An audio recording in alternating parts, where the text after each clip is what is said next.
Muy buenos días. Un saludo especial de la doctora Diana Alexandra Remolina Botía, presidenta del Consejo Superior de la Judicatura, de los demás magistrados que integran la corporación y de la doctora Gloria Andrea Maecha Sánchez, directora de la Escuela Judicial Rodrigo Lara Bonilla. Les damos la bienvenida a esta conferencia virtual denominada Justicia Dialógica y Medio Ambiente. La Escuela Judicial Rodrigo Lara Bonilla, comprometida con la formación continua, dispone de espacios de videoconferencias en el que se abordan temáticas transversales. En esta oportunidad y teniendo en cuenta el resultado de las necesidades planteadas por las diversas corporaciones, actores judiciales y el público en general, que sirvió como insumo en la construcción de nuestro Plan de Formación 2023-2024, el Subprograma de Información en Derecho Ambiental nos exhorta a dar cuenta y ser conscientes del papel judicial en la protección efectiva del medio ambiente, así como de los ecosistemas y recursos naturales en el territorio colombiano. El propósito de este es comprender situaciones que afectan la defensa del ambiente, identificar esos recursos efectivos en materia de protección ambiental y con ello adoptar decisiones que atienden los principios constitucionales de precaución y defensa de los ecosistemas. A través de esta videoconferencia, nuestro formador nos dará a conocer aspectos claves como leyes sobre cambio climático, así como el cumplimiento a las sentencias y a los diferentes compromisos internacionales. En ese orden de ideas, nuestro conferencista nos proporcionará herramientas prácticas y conocimientos actualizados para todos los servidores del ramo judicial en defensa de un ambiente sano. Para esta actividad académica tenemos el gusto de contar con el doctor Luis Manuel Lazo Lozano. El doctor Lazo cuenta con pregrado en Derecho, es egresado de la Universidad del Cauca, especialista en Derecho Administrativo, en Derechos Humanos, especialista también en Derecho Constitucional y cuenta con un máster en Estudios Avanzados en Derechos Humanos. Actualmente, el doctor Lazo es magistrado del Tribunal Administrativo de Cundinamarca. Ha tenido una trayectoria de más de 15 años como magistrado del Tribunal Administrativo de Cundinamarca en la sección primera desde el 2007 y hasta el 2016. Ha sido magistrado auxiliar desde el 2006 hasta el 2007. Magistrado del Tribunal Administrativo de Cundinamarca en la sección segunda en el 2006 y magistrado auxiliar del Consejo de Estado desde el 2001 y hasta el 2006. Se destaca su participación como formador de la Escuela Judicial Rodrigo Lara Bonilla, así como con las publicaciones relacionadas con su cargo en los capítulos de los libros Verdad, Reparación y Justicia para Colombia, algunas reflexiones y recomendaciones, publicado en el 2004. Y también Límites y Posibilidades de la Verdad Judicial para la Construcción de la Memoria, publicado en 2009. Doctor Lazo, es un gusto tenerlo con nosotros. Bienvenido. Tiene el uso de la palabra. Bueno, muchas gracias. Un saludo a todas y a todos los asistentes a esta videoconferencia. También de manera especial a la doctora Diana Remolina, la presidenta del Consejo Superior, y a la doctora Gloria Andrea Maecha, la directora de la Escuela Judicial. Y a usted, José Camilo, muchas gracias por esta presentación, a todos los integrantes de la Escuela Judicial que hacen posible desde el punto de vista de los contenidos, pero también desde el punto de vista técnico, este espacio para dialogar sobre estos temas, digamos, acuciantes, interesantes en materia de protección ambiental. Y destacar en primer orden que este compromiso que desarrolla la Escuela Judicial se lleva a cabo en el marco de las tareas de difusión de la Ley 2273 de 2022. Yo creo que ese es un primer elemento que me parece importante destacar y es la trascendencia que tiene esta Ley 2273 del 22 que aprueba el Tratado de Escazú, un tratado que busca promover la democracia verde y la protección del medio ambiente.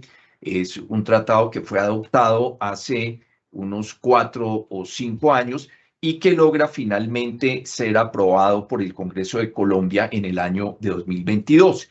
Y es muy importante que nos refiramos en estos momentos a esta ley que es del año 22, porque justamente hace poco, el 28 de agosto de 2024, la Corte Constitucional hizo la revisión de constitucionalidad de este tratado mediante la sentencia C-359 de 2024. Este es un paso muy importante para asegurar la vigencia y la posibilidad de aplicación de ese tratado internacional en Colombia. Resta, como lo dice la sentencia de la Corte Constitucional, que por unanimidad encontró que el Tratado de Escazú era compatible con la Carta Política de los colombianos, que se perfeccione este vínculo internacional a través del mecanismo de ratificación del tratado, es decir, dentro de los procedimientos contemplados por la Convención de Viena sobre Derecho de los Tratados, el último paso que correspondería en el caso de Colombia, luego de que se ha efectuado el control de constitucionalidad por la Corte, es que se deposite el instrumento de ratificación. Este es un momento en el cual el Estado colombiano, luego de haber aprobado hace varios años este tratado en el plano internacional, de haber logrado la aprobación en el nivel interno mediante la ley 2273 de 2022, de haber logrado la ratificación, o mejor, el control de constitucionalidad a través de la sentencia C-359 de 2024, tengamos que agotar ese último paso que corresponde y es el que tiene que ver con la ratificación de este vínculo internacional. Entonces, ese es, digamos, un primer elemento que yo quiero destacar y es el contexto en el cual, digamos, se desarrolla este proceso de capacitación. Fue el comunicado 38 de 2024 de la Corte Constitucional, a través del cual se dio a conocer esta sentencia C-329 del 2024. Estamos atentos a conocer, pues, la totalidad del texto de la sentencia, ya que tenemos aquí la parte resolutiva, pues que lo encontró ajustado a la Carta Política, pero es muy importante, desde luego, mirar el detalle, mirar cuáles fueron las consideraciones que hizo la Corte Constitucional para encontrarlo compatible con la Carta Política, porque sin duda alguna que eso va a guiar buena parte de los desarrollos y de la efectividad de este tratado internacional. De momento hay que destacar algunos aspectos que ya se encuentran contenidos en el comunicado y que nos van orientando y fijando un poco el derrotero. Un elemento, pues, que me parece importante destacar es que si bien la Corte Constitucional aprueba el Tratado de Escazú, señala que no tiene aplicación directa, que ciertas disposiciones como las relacionadas con el acceso a la información requieren del desarrollo de ley estatutaria, básicamente porque el tema de acceso a la información se encuentra también regulado por una ley estatutaria que es la 1712 y que se requiere de consulta con las comunidades étnicas involucradas. De manera que estos elementos pues ya generan algunas cuestiones que deben ser abordadas o que tendremos que abordar los jueces para determinar los alcances y las posibilidades de la aplicación directa del Tratado de Escazú. De manera que este pues, es un elemento que por lo menos se advierte ya en el comunicado 38 de la Corte Constitucional, que entra pues debemos tomar en consideración. Entonces, ese es, digamos, el primer punto que yo quisiera, José Camilo, pues abordar también para nuestros amigos y amigas que están siguiendo esta videoconferencia. El segundo punto que tiene que ver con, digamos, los dos casos que vamos a tratar aquí, pretendemos con estos casos desarrollar una noción de justicia dialógica en el contexto de la justicia ambiental. Y entonces voy a, digamos, conectar en primer término la relación que podemos establecer entre estos casos en los que me voy a referir y el acuerdo de Escazú de la siguiente manera. En primer orden, pues el acuerdo de Escazú no podía ser aplicado en relación con los casos de los que nos vamos a ocupar, como quiera que estos casos fueron resueltos por el Tribunal Administrativo de Cundinamarca en la sección primera, antes de la entrada en vigencia, digamos que en sentido estricto, aún no se ha depositado el instrumento de ratificación, entonces aún el acuerdo de Escazú hoy en día, digamos, no es en estos momentos aplicable, si bien se han agotado estas distintas etapas. Pero la gran pregunta que le propuse a la doctora Diana Rivera cuando hablamos de realizar esta videoconferencia es si aquí habría podido ser aplicable el acuerdo de Escazú en estos casos. Y esa es como una de las preguntas que nos vamos a tratar de formular, especialmente porque el acuerdo de Escazú, que tiene distintos aspectos a destacar, uno de sus elementos centrales es el de la participación. El acuerdo de Escazú propende por garantizar la participación de todas las personas en las decisiones que afectan la vida de estas personas, el medio ambiente y el conjunto de la interacción que se lleva a cabo entre la vida humana y los ecosistemas que le sirven de entorno. De manera que este elemento de participación y un segundo elemento fundamental que se encuentra en el acuerdo de Escazú, que es el de las garantías de acceso a la justicia cuando los derechos se vean vulnerados, son dos de los ejes transversales del acuerdo de Escazú que pretendo demostrar o pretendo argumentar en esta exposición se encuentran de presente en estos dos casos y especialmente en la noción de justicia dialógica como un vehículo para materializar de mejor manera los cometidos que se persiguen con la justicia ambiental. Por eso es que esta exposición la he denominado Justicia Dialógica, Justicia Ambiental.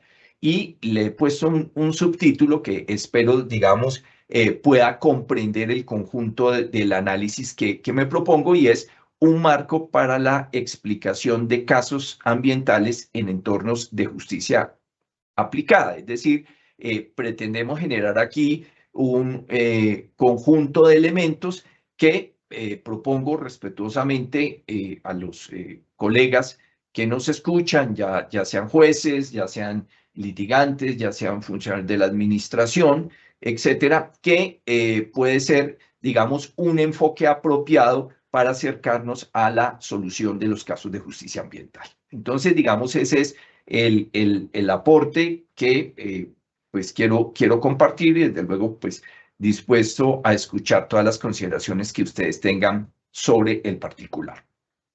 Entonces, el primer punto, digamos, para abordar nuestro tema tiene que ver con lo que vamos a entender por justicia dialógica, porque, digamos, la tesis que pretendo desarrollar durante estos minutos es que es uno de los canales que considero apropiados para la materialización de los esfuerzos de justicia ambiental. Bueno, y creo que la mejor manera, digamos, de entender la justicia dialógica es haciendo una especie de ejercicio comparado entre lo que son dos aproximaciones a la justicia aplicada. Es decir, los jueces, en el momento en que asumimos el conocimiento de caso, tenemos de manera general, digamos, como administración de justicia, dos formas de acercarnos a la solución de un caso. Una forma de acercarnos a la solución del caso, he escogido, digamos, la denominación de supremacía judicial.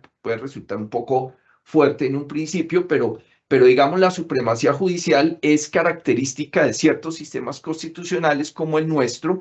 Hay otros sistemas que también son constitucionales, pero que no tienen, digamos, un enfoque de supremacía judicial, pero el nuestro sí, y lo comparte con otros sistemas constitucionales de Occidente, donde el juez es el que dice la última palabra en las controversias, ¿sí?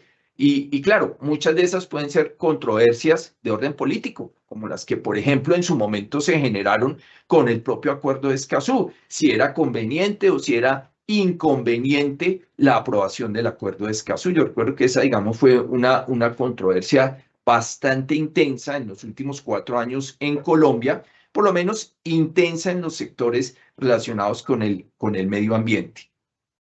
Y que se extendió también a América Latina, porque algunos estados dijeron que iban a aprobar Escazú, otros dijeron que era excesivo, etcétera. Finalmente, en el año 2022 se toma esa determinación. Pero como ven ustedes, en nuestro sistema de supremacía judicial el último que habla es el juez. Y la sentencia C-359 del 24, que efectúa el control de constitucionalidad del Tratado de Escazú, pues es una sí que muy clara muestra o manifestación de ese ejercicio de supremacía judicial.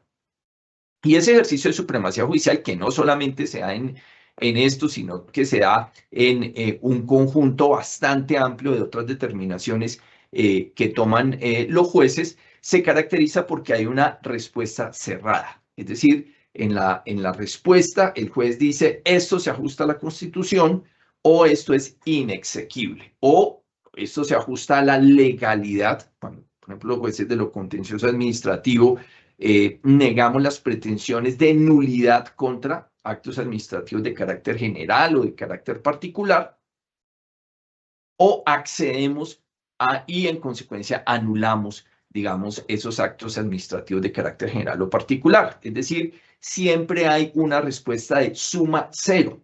No hay grises, no hay posibilidades intermedias y el juez le suministra a la sociedad la totalidad de la respuesta a la cual el juez deba acoger, perdón, a la cual la sociedad y el conjunto de las instituciones públicas tienen que acogerse.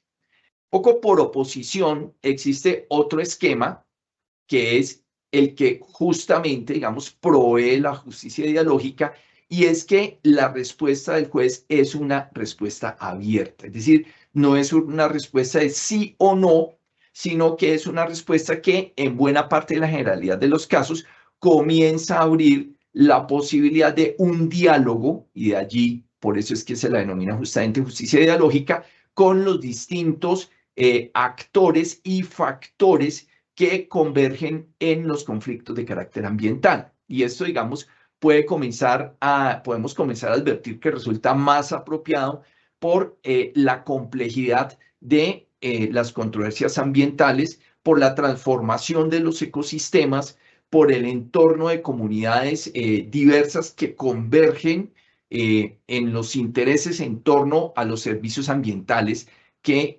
generan esos ecosistemas, y por el impacto extendido que tienen las controversias de carácter ambiental. Entonces, realmente en este esquema de la justicia dialógica, y es lo que pretendo ilustrar con los dos casos siguientes, no hay una respuesta cerrada, sino digamos que hay una serie de canales que se construyen, pero esos canales van a conducir hacia lugares determinados en la medida en que hay una construcción colectiva, y es el segundo elemento que yo quiero destacar en este modelo de justicia dialógica, donde de lo que se trata no es que el juez entregue una respuesta determinada, sino que el juez aboga por una construcción colectiva de esa respuesta. Y esa idea de que el juez en los conflictos ambientales tenga que abogar por una construcción colectiva de la respuesta, le indica al juez un rol como promotor de la democracia deliberativa. Entonces, lo que hace el juez es tratar de encontrar la mejor respuesta y no suministrar por sí mismo una respuesta determinada, en particular porque los conflictos ambientales son en su gran mayoría conflictos de hecho y de derecho. Hay hechos, hay cuestiones fácticas y también cuestiones jurídicas, pero la relevancia, la trascendencia, la magnitud y el peso que tienen las cuestiones de hecho, las cuestiones fácticas en las controversias ambientales, hace necesario que el juez tenga que acudir a numerosas herramientas, por ejemplo, de tipo técnico, para comprender la complejidad de la repercusión de la actuación humana sobre los ecosistemas. Y esta complejidad le lleva a entrar en diálogo con instancias técnicas, pero también con instancias sociales, que son las que se asientan muchas veces en los ecosistemas, y en ese proceso, digamos, de intervención humana, pueden obtener beneficios de los servicios ambientales que proveen los ecosistemas, pero también pueden afectar a los mismos ecosistemas. U ocurren las dos cosas, obtienen beneficios ambientales, pero también afectan los ecosistemas. Entonces, el proceso es de una deliberación, digamos, donde el juez entra en interacción con instancias sociales, políticas, si se quiere, en un sentido amplio, e institucionales, y también con instancias técnicas, que son las que, digamos, conocen en profundidad las particularidades de los ecosistemas. Al otro lado, en el caso de la supremacía judicial, está el rol tradicional que se ha entregado al juez como fuerza contramayoritaria de la Constitución, particularmente en defensa de las minorías, en defensa de los grupos con déficit históricos de protección de derechos, ¿sí? Ahora, cuando yo hago esta doble columna entre estas dos aproximaciones a la justicia aplicada, no quiero ni pretendo decir que una es positiva y que otra es negativa o más o menos beneficiosa, sino que pretendo caracterizar dos modos de acción legítimos y válidos de los jueces y que tenemos los jueces en el cumplimiento de nuestro, digamos, de nuestro rol jurisdiccional. Lo que ocurre es que las posibilidades que nos ofrece la justicia dialógica pueden ser más adecuadas, más apropiadas para asumir determinados conflictos de carácter ambiental. Entonces, allí está, digamos, este punto de partida conceptual, si se quiere, de las dos aproximaciones a la justicia aplicada y de cómo, pues, a mi juicio, determinados conflictos ambientales, y es lo que voy a explicar a continuación, resultan con la posibilidad de brindar una mejor respuesta desde los escenarios de la justicia dialógica. Entonces, voy a pasar a referirme a dos casos que estuvieron, digamos, bajo el conocimiento del Tribunal Administrativo de Cundinamarca. El primero de ellos tiene que ver con el cambio climático y el segundo tiene que ver, desde ahora pues lo comento, con el papel de los polinizadores y de los servicios ambientales que prestan estos polinizadores.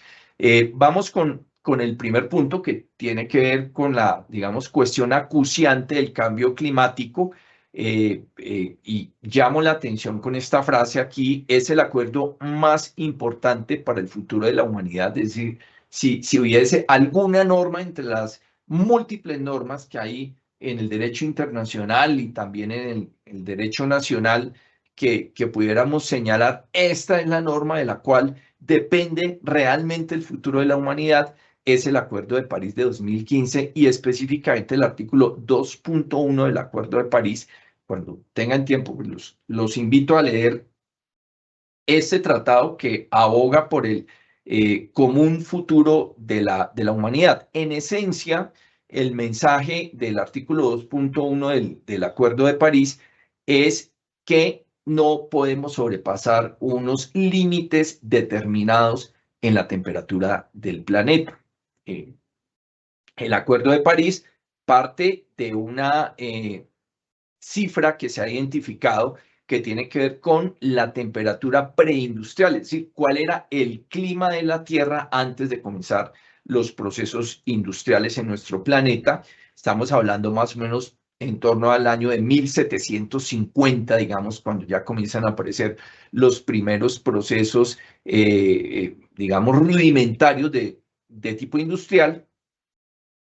Y la cifra que tenemos de la temperatura promedio del planeta era de 13.17 grados. Lo que podríamos decir, estamos en una temperatura, o estábamos en ese entonces en una temperatura de esas características. Y es interesante, digamos, por ejemplo, preguntarnos hoy cuál es la temperatura en cada uno de los lugares donde ustedes se encuentran. O sea, aquí, de acuerdo con la ubicación que da mi teléfono móvil, dice que en Bogotá hoy tenemos 17 grados. Ahora, eso no significa que esta temperatura nos esté llevando necesariamente a rebasar el límite establecido por el Acuerdo de París, porque hay zonas mucho más frías en la Tierra y de lo que se trata aquí es de establecer la temperatura promedio del planeta y aquellos límites que no podemos sobrepasar. Entonces, en esta primera cifra de la temperatura preindustrial de 13.17 grados, ¿qué es importante destacar allí?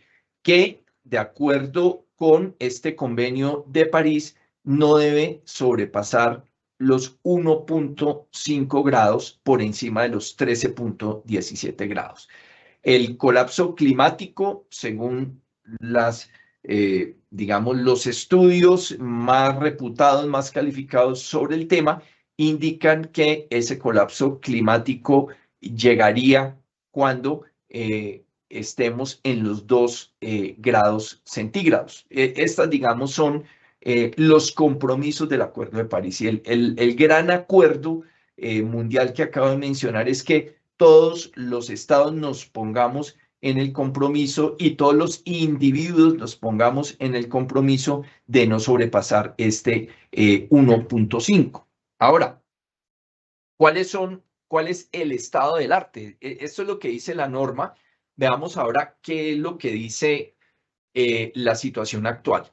Según la Agencia Aeroespacial Estadounidense, en 2020 se superó en más de 1 grado ese 13 punto que señalaba aquí anteriormente, ese 13.17, ya para el 2020 se ha superado en 1 grado, y según la Organización Meteorológica Mundial hay un 20% de probabilidades de que en 2024, fíjense que ya estamos a punto de terminar 2024, superemos el 1.5 grados centígrados, es decir, que nos encontremos al borde de aquello que podría comenzar a ser irreversible. Fíjense, me devuelvo, no debe sobrepasar más de 1.5 porque el colapso climático está así, comenzamos a aproximarnos a esta cifra de los 2 grados centígrados. De manera que este es, digamos, un resumen de la situación actual. Ahora sí, ¿cuál fue la de tipo judicial? Planteó la Procuraduría General de la Nación, esto es interesante porque, digamos, es un actor institucional que en el marco de una acción de cumplimiento dijo es inaceptable que, tomando en consideración la situación descrita sobre la crisis climática mundial, y el hecho que desde el año 2018 ya se había expedido por el Congreso de la República la ley 1931 de 2018. Observen ustedes que el Acuerdo de París, me devuelvo, es del año 2015. El Congreso de la República expide en 2018 esta ley 1931. Sin embargo, la Procuraduría General de la Nación encontró que no se había producido la reglamentación de la ley sobre cambio climático, ¿sí? Y este, digamos, es un aspecto bastante delicado porque se encuentra la enunciación de los compromisos del legislador, pero no hay una materialización a través del desarrollo reglamentario. Realmente lo que hace la ley 1931 es decir, de acuerdo, vamos a asumir los compromisos del Convenio de París del año 2015 y esos compromisos del Acuerdo de París se deben desplegar por lo menos en los 4 siguientes aspectos. Es lo que dice la ley 1931. Primero, los compromisos internacionales en emisiones de gases efecto invernadero. Como ustedes saben, es justamente la emisión de determinados gases, entre ellos el CO2 de nuestros vehículos, el CO2 de las industrias, etcétera, y todas estas emisiones que hacemos de gases efecto invernadero aportan, en este caso, que es lo de manera negativa, al calentamiento del planeta. De manera que no había ninguna reglamentación, no se determinó durante este tiempo cuáles son los compromisos de Colombia frente a la Agenda Mundial de Cambio Climático, en el sentido de reducirlos en la búsqueda de una situación carbono neutral. Es decir, que pese a que haya una emisión de gases de CO2 o de otros gases de efecto invernadero, esa disminución se reduzca al punto tal que podamos ajustarnos a ese 1.5 máximo y no llegar a los senderos que comienzan a transitar cuando nos aproximamos a los 2 grados adicionales de temperatura sobre la preindustrial. Entonces no había ningún tipo, digamos, de reglamentación. Simplemente asumimos el compromiso internacional, pero no las directrices nacionales para que eso fuera posible en los estados. Es decir, sin esa concreción, sin esa materialización, sin esa reglamentación del Acuerdo de París a nivel nacional, pues no estábamos haciendo absolutamente nada. El segundo elemento importante era el desarrollo de los instrumentos de planeación territorial de adaptación. ¿Qué es lo que ocurre? Que el cambio climático reclama que la planeación territorial deba considerarlo como uno de los factores del desarrollo. Es decir, si se expiden los planes de ordenamiento territorial y los planes de desarrollo sin consideración a la variable climática, digamos, no estamos haciendo nada porque los planes de ordenamiento territorial determinan efectivamente la forma como se va a utilizar el territorio en cada uno de los municipios, en cada uno de los distritos. Recuerden ustedes que son las autoridades de este nivel las que tienen la determinación sobre el uso del suelo. Y de allí depende la planeación de orden territorial. De manera que si no logramos introducir esa visión de cambio climático en los instrumentos de planeación territorial, pues no estamos avanzando porque es justamente el desarrollo territorial el que puede generar también contribuir de manera negativa al cambio climático. Tampoco, digamos, se habían reglamentado esos instrumentos de planeación territorial. Tercero, no teníamos un sistema de información sobre cambio climático. En consecuencia, no podíamos medir qué tanto nuestros aportes estaban contribuyendo de manera más o menos significativa o por lo menos con los compromisos asumidos en el Convenio de París del año 2015. Y por último, el tema de la reglamentación de los bonos de carbono, que es, digamos, uno de los instrumentos para la financiación de las acciones sobre cambio climático. Entonces, esta falta de reglamentación fue reclamada por la Procuraduría General de la Nación en el marco de una acción de cumplimiento.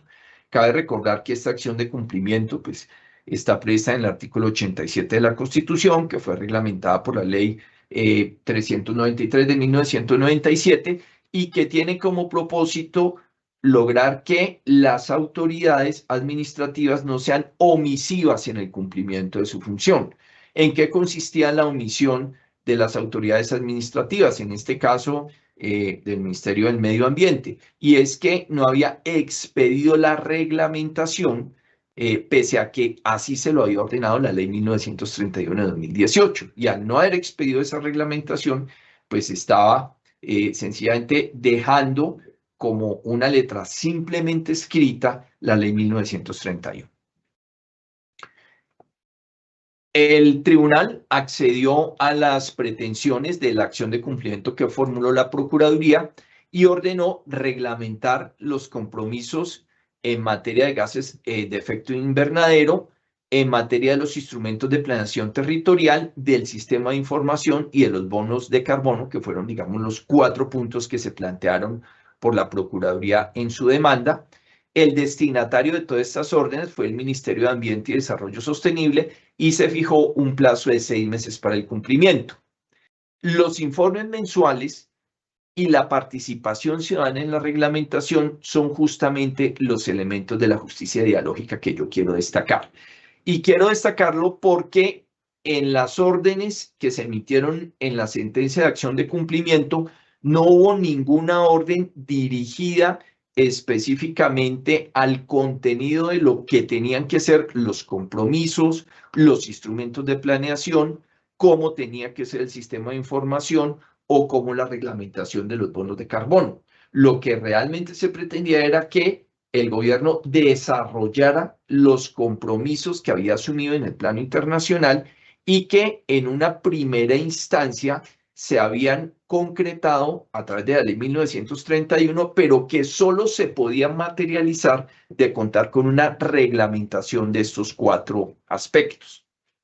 El destinatario pues, fue el Ministerio de Ambiente y Desarrollo Sostenible, y decimos aquí que hubo una justicia ideológica porque lo que hace el juez en este ejercicio no es definir los contenidos de la reglamentación, sino decirle al gobierno que reglamente.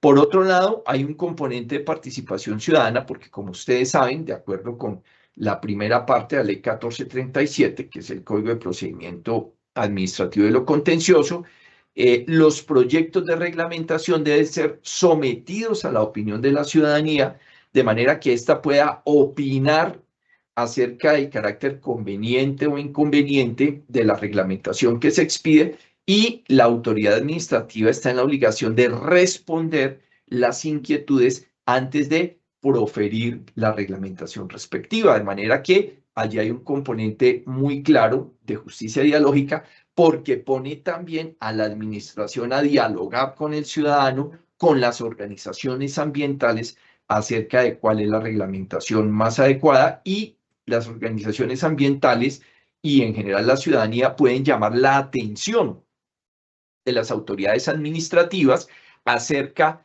de la forma más apropiada de establecer normas con incidencia en este tipo de componentes ambientales.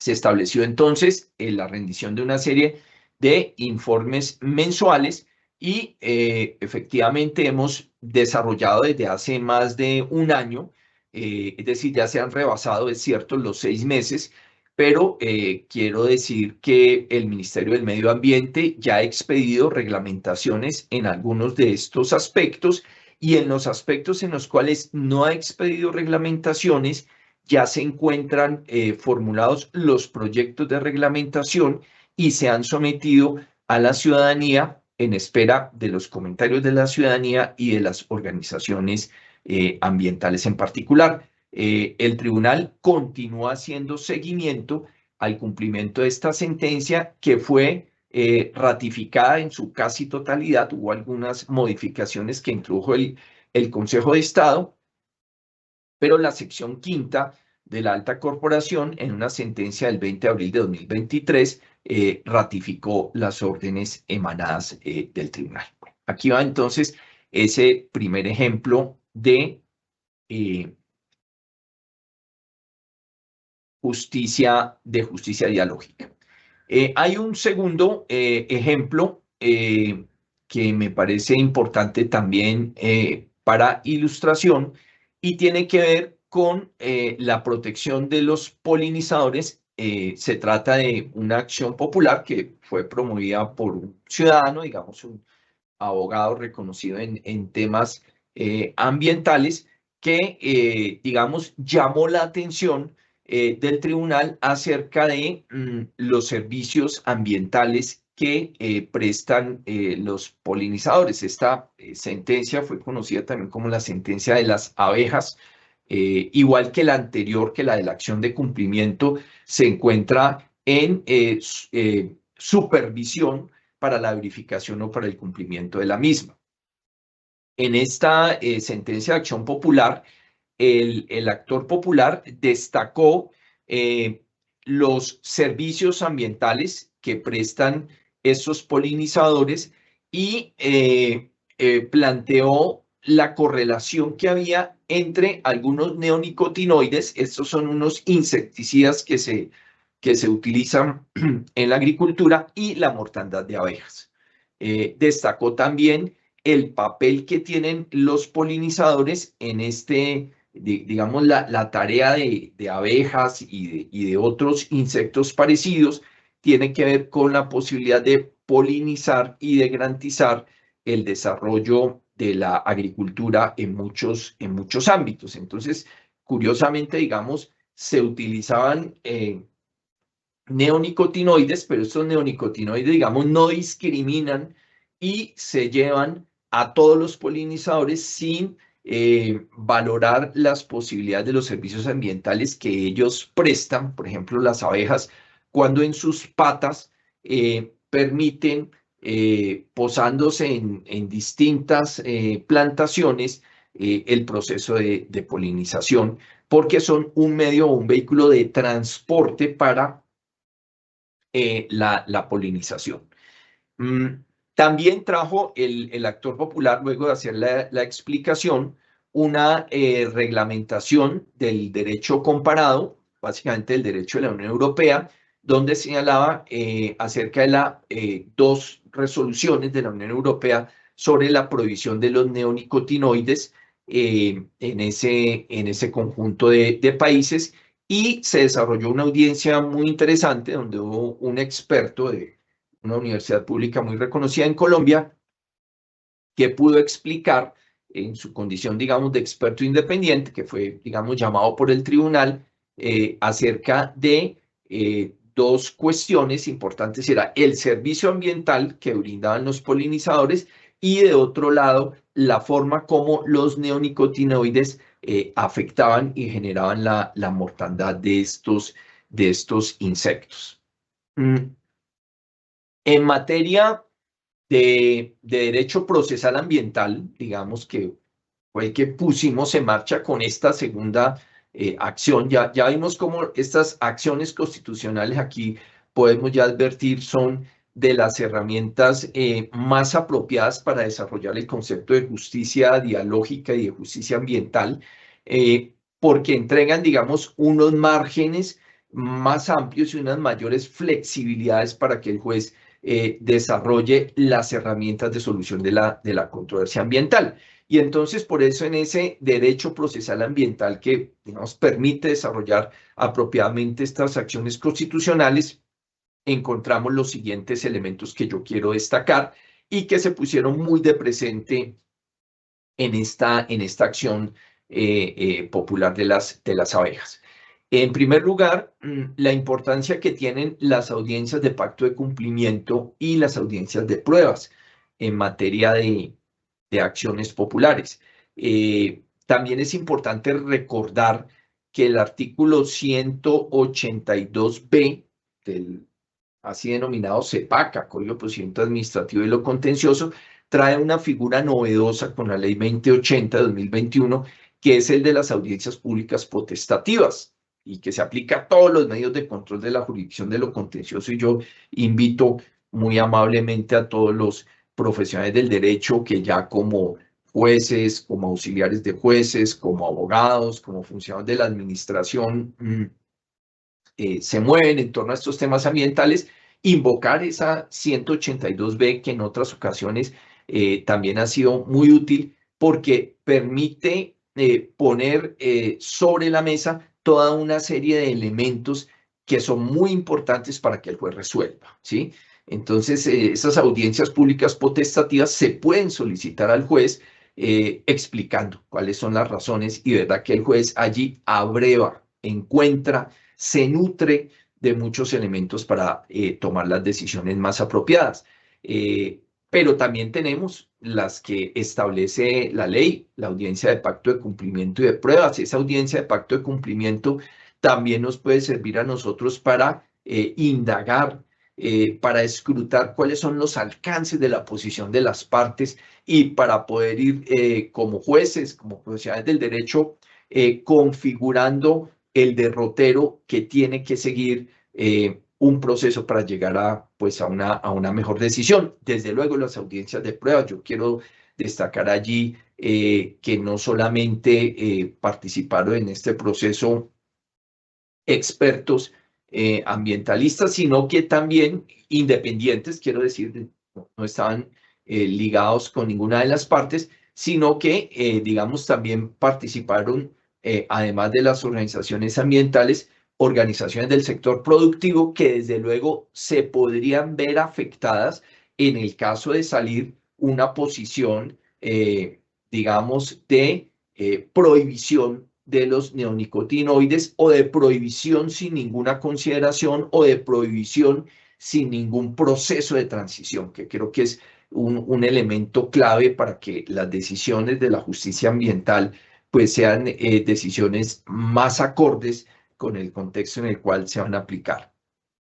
Por eso estas audiencias dan una oportunidad para la presentación de las posiciones de las partes y el juez asume con total responsabilidad los alcances de la decisión que va a tomar.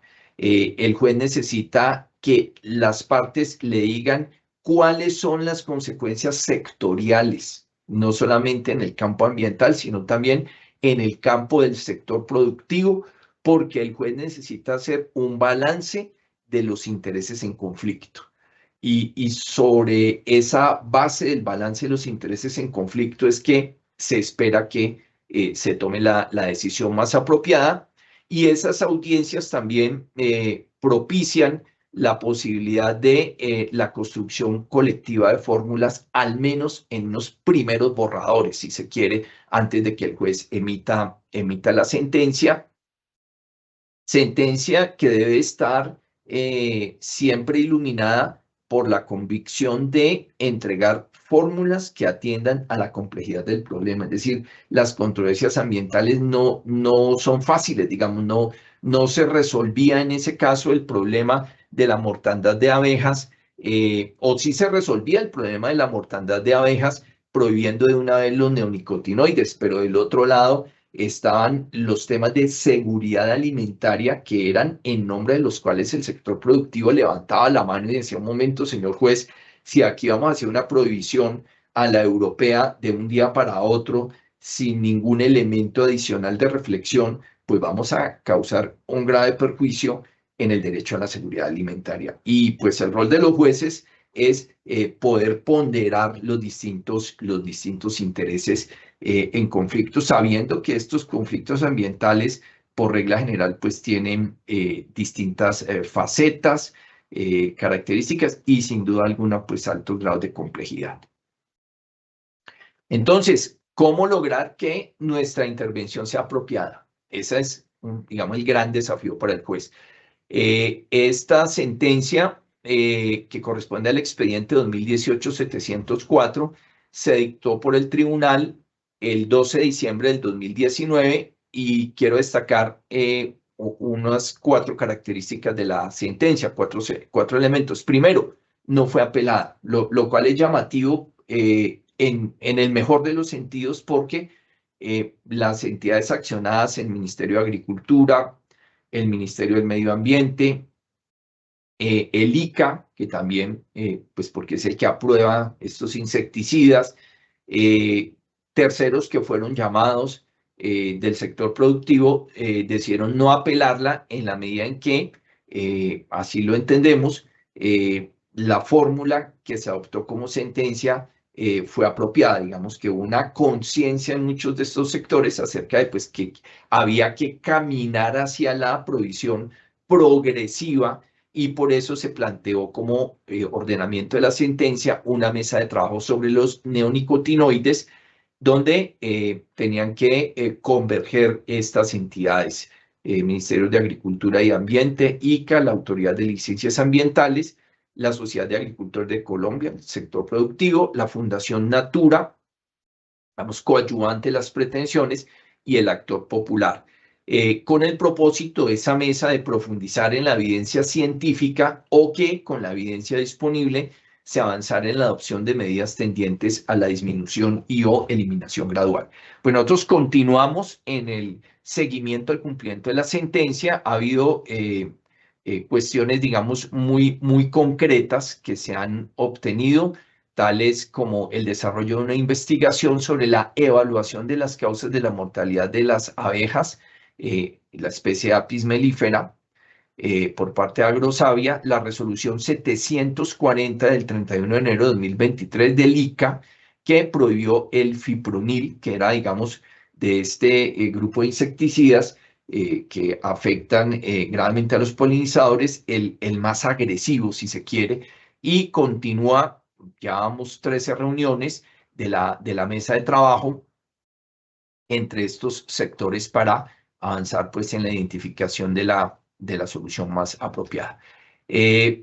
Reflexiones finales sobre estos esfuerzos que enmarcamos, digamos, dentro de la justicia dialógica. Primero, pues el papel fundamental del Poder Judicial para asegurar el compromiso internacional ambiental en Colombia en materia de derechos colectivos. Es decir, todas estas preocupaciones planetarias sobre la suerte del medio ambiente, porque somos conscientes que ahí está involucrado nuestro futuro como especie, encuentran en el juez un depositario fundamental de la confianza pública planetaria, hay que decirlo.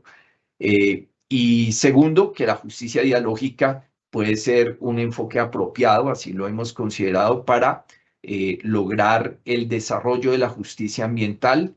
En favor de ella, podemos predicar, digamos, el método participativo que asegure la toma de medidas que atiendan en mejor forma la complejidad propia de la justicia ambiental. Bueno, pues muchas gracias a todos y a todas por su atención durante estos minutos y doctor José Camino, pues estoy atento a cualquier inquietud adicional. Muchas gracias. Doctor Lazo, muchas gracias a usted por su presentación. A continuación vamos al fragmento de preguntas.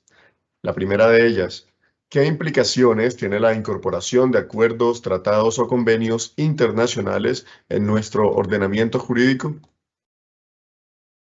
Bueno, yo creo que la primera consecuencia es la ampliación del conjunto de instrumentos normativos de los que nos podemos servir los abogados ya en nuestra condición de jueces, de litigantes, de funcionarios, de entidades públicas, de asesores de empresas, para determinar cuál es el alcance de las responsabilidades y de los compromisos ambientales. Y voy a poner como ejemplo algo que me llamó, yo creo que muy positivamente la atención, y es que en la mañana, repasando las notas para esta videoconferencia del día de hoy, encontré ya cómo las oficinas de abogados que asesoran al sector empresarial en Colombia ya le están diciendo al sector empresarial: oiga, el acuerdo de Escazú es una realidad. Sugerimos comenzar a trabajar en tales y tales y tales frentes en materia de información, en materia de participación ciudadana, etcétera. Es decir, ya hay, digamos, una actitud de estas oficinas que asesoran a las empresas acerca de cómo implementar un tratado internacional como estos. Solamente, digamos, en esa búsqueda, digamos, un poco al azar acerca del tema de Escazú. Del mismo modo, las organizaciones ambientalistas, el conjunto de institucionalidad ambiental en Colombia y desde luego los jueces, y aquí viene, digamos, el gran desafío nuestro como escuela judicial y como funcionarios y empleados de la rama, pues cómo ampliando ese conjunto de compromisos normativos podemos resolver pues de la manera más apropiada los casos bajo nuestro conocimiento. Muchas gracias, doctor Lazo. Vamos con una segunda pregunta. ¿Cómo se mide el impacto ambiental en las decisiones judiciales de los últimos tiempos? Bueno, creo que no ha habido, digamos, estudios empíricos que a partir de evidencia directa nos permita saber cuál es el impacto de las decisiones ambientales. Pero sí hay termómetros, digamos, muchos termómetros que bien valdría la pena que algún centro universitario, algún centro de investigación pudiera tomar ese conjunto de termómetros y tratar de identificar cuál es el efecto de las decisiones de la justicia en materia ambiental. Pero lo cierto es que hay mecanismos establecidos en la propia ley ambiental que obligan al juez a ir más allá de dictar una sentencia, ¿sí? Y por eso en la exposición que acabo de hacer, no solamente me refería a la sentencia, que desde luego es es un paso importante, sino acerca de cómo se han implementado la sentencia de acción de cumplimiento sobre el cambio climático y la sentencia de acción popular sobre los polinizadores. Y digo que los jueces tenemos a nuestro alcance y efectivamente cada uno de nosotros puede medir cuál es la eficacia de la decisión que estamos tomando. Y hay instrumentos bastante sencillos para mostrar si la sentencia que dictamos se cumple o no. Nosotros tenemos a la mano, tanto en acción de cumplimiento como en acción popular, la competencia para pedir informes, para convocar audiencias, para asegurarnos que se reúnan grupos de trabajo de las entidades públicas, de manera que en nuestras manos sí se encuentra la posibilidad de hacer efectivas las sentencias que dictamos en materia de justicia ambiental. Gracias, doctor. Vamos con la tercera y última pregunta. ¿Qué implicaciones tiene el no cumplimiento de las leyes frente al cambio climático? Bueno, es, digamos, un conjunto de consecuencias muy graves. Hay evidencia científica, digamos, hay un consenso de la comunidad científica acerca de que, digamos, no cumplir con nuestros compromisos en materia de cambio climático, pues nos puede abocar a efectos irreversibles, nos puede abocar a tragedias ambientales de alcances, por ejemplo, en los temas de escasez de agua, por ejemplo, en la forma como se hacen más acusados los desastres naturales en nuestro planeta, en nuestro país, frente a la evidencia de muchos estados que como consecuencia del cambio climático en algunas décadas, si no se detiene este proceso de degradación ambiental, van a desaparecer. Muchas islas es posible, islas-estado además, que desaparezcan como consecuencia del cambio climático, de manera que el esfuerzo que hacen los jueces, los abogados, todos los involucrados en este tema de asegurar los mejores instrumentos para enfrentar la crisis climática es un compromiso no solamente individual, no solamente nacional, sino que pues atañe al futuro mismo del planeta y de la especie. Al doctor Luis Manuel Lazo queremos expresarle nuestro agradecimiento especial por su generosa intervención. Gracias también a los servidores y servidoras judiciales y a todas las personas que actúan en el sector justicia que se conectaron a esta conferencia virtual. Les informo que una vez editada la grabación de la actividad académica, se cargará al portal de YouTube institucional para consulta de todos. Los invitamos a que nos sigan a través de nuestras redes sociales, Facebook, Instagram, X y YouTube, donde podrán encontrar información sobre todas nuestras videoconferencias, además de otras noticias de interés. Muchas gracias.